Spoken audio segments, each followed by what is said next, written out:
Zoti Plaka, jeni në momentin më të mirë, nëse mund të quajmë kështu, për të bërë analizën e gjithçkaje që lidhet me zgjedhjet në Kosovë, në kuptimin që kemi ndjekur procesin, kemi ndjekur daljen e rezultateve, kemi ndjekur deklaratat nga LDK-ja, Vjosa Osmani, për te Zotit Abdi Xhiku. Zotin Kurti po ashtu, çfarë komenti meritoni gjitha? Dhe kundërpërgjigje Zoti Kurti dha dhe zonës Vjosa Osmani në mënyrë jo të drejt për drejt, po ashtu në kërkesën që ajo pati për të. Po vura re 2-3 batuta ose 2-3 deklarata që le të themi ishin kulmore në atë statement, atë deklarat përgjithshme pas shpalljes fitores parake nga Kurti, ku bien sy sidomos përgjigja ose kundër përgjigja ndaj deklaratës para pak orëve të ish le të themi partnerës edhe tashmë është shndërruar në rivalin e tij më intime politike, pra partnera politike, po. Po, për ish presidenten, pra Fridet. Përgjigja ishte aty për atyshme, e qartë, nuk lëvën shumë për ekuivoke, pra ne të refuzojmë, ne nuk të duam ty për presidentet, ti nuk përfaqëson atë që ne mendojmë, ndërkohë që zonja Osmani, pra 2-3 orë më parë, vurin duke një lloj kontributi modest dhe foli për ngritje të ajo në fakt tha është fillimi, ky është vetëm fillimi i ringritjes së LDK-s, kuptohet pasi krize të gjatë besimi edhe brenda strukturave të veta, pra edhe në elektoratin kosovar, por ishte me fat që ato 1000 vota që përmendi të paktën përkojnë me një lloj ngritje, kuptohet në terma relativ. Nga ana tjetër, sikurse thash që të kalojmë tek Kurti, përveç kësaj deklarate, bëri 2-3 batuta tjera që i shkojnë stilit të tij të retorikës, siç për shembull ishte kjo që nesër ne do vazhdojmë punën, unë do jem në punë, Ministre Gërvalla në punë, tjerë punë, administrata në punë. Nesër çdo gjë. Ajo është mesazh i qartë për një lloj vazhdimësie që populli i ri i qetë, ne jemi gjithë punë dhe shkaktarët e gjithë kësaj krizës është një krizë. Po si qetë? Nuk jemi ne. Kështu e lexoj unë. Po dakord. Dhe kuptohet mesazhi është për rivalet politik, por kuptohet që këto zgjedhje dhanë për mua disa mesazhe, të paktën 2-3 mesazhe të forta i dhanë. Për kë?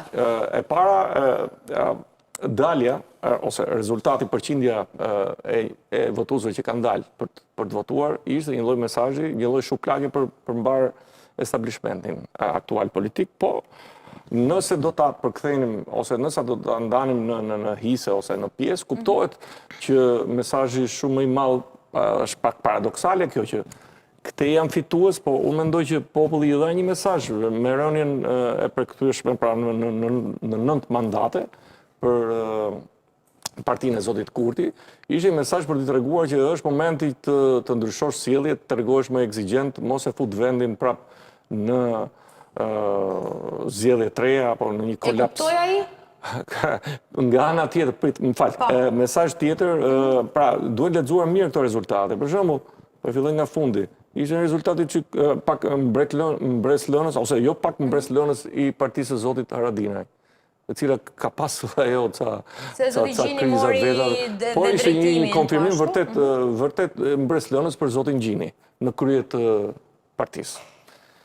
Pavarësisht se partia vazhdon të identifikohet me Zotin Haradinaj. Mbajti rezultatin, po e vërtet. Jo vetëm mbajti rezultatin, pati rritje. Ka një rritje. Në përqindje. Po, 1%. Kuptohet, për shkak të handikapeve që ka sistemi ose përkthimit në mandate, nuk është kaq e thjeshtë që rritja në votat përkthehet më njëherë në mandate.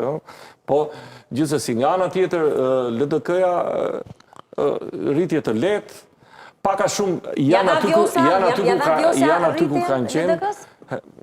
Ajo shumë interpretueshme. Të drejtën, për mua është gënjyese se pritej një rritje e dukshme. Rritja është, po 1000 vota nuk përbëjnë asgjë.